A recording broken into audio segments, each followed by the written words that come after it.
It is a funny scene from the cult classic movie Office Space, but it looks like workplace bullying is happening more and more these days. A new career builder study shows 35% of workers felt bullied at work, up from 27% just last year.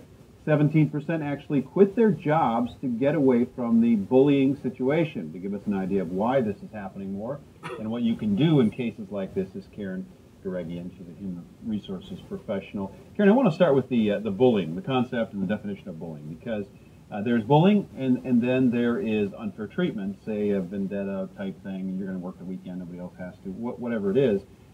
And interestingly about that, those of the survey that said they were bullied also described their bullying as unfair treatment.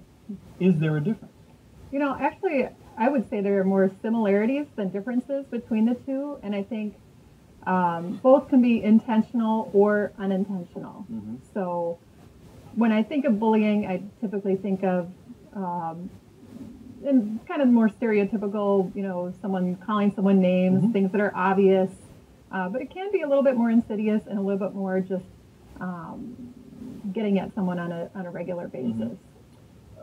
Let me show the folks out there what some common bullying feelings were. Being falsely accused of mistakes, ignored, being constantly criticized, some of the things that you were talking about, Karen, and yelled at by the boss in front of coworkers.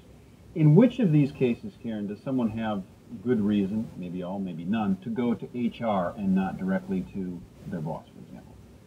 I think in all those cases they have good reason to go to HR, and I think anytime anyone feels uncomfortable at work, they should feel comfortable going to human resources. Should they go there first, or should they address it with the person who they perceive as bullying them? You know, I generally recommend that they try to resolve it with the person that's bullying them. It might just be a simple understanding that they can clear up themselves, and if not, if they don't feel comfortable, they should report it to human resources. And if they find human resources doesn't take any action, then they should go to upper management. All right, so there's another issue that pops up in this survey, and that is a lot of folks feel like they're afraid to go to HR. They say, if I go to HR, it could backfire on me.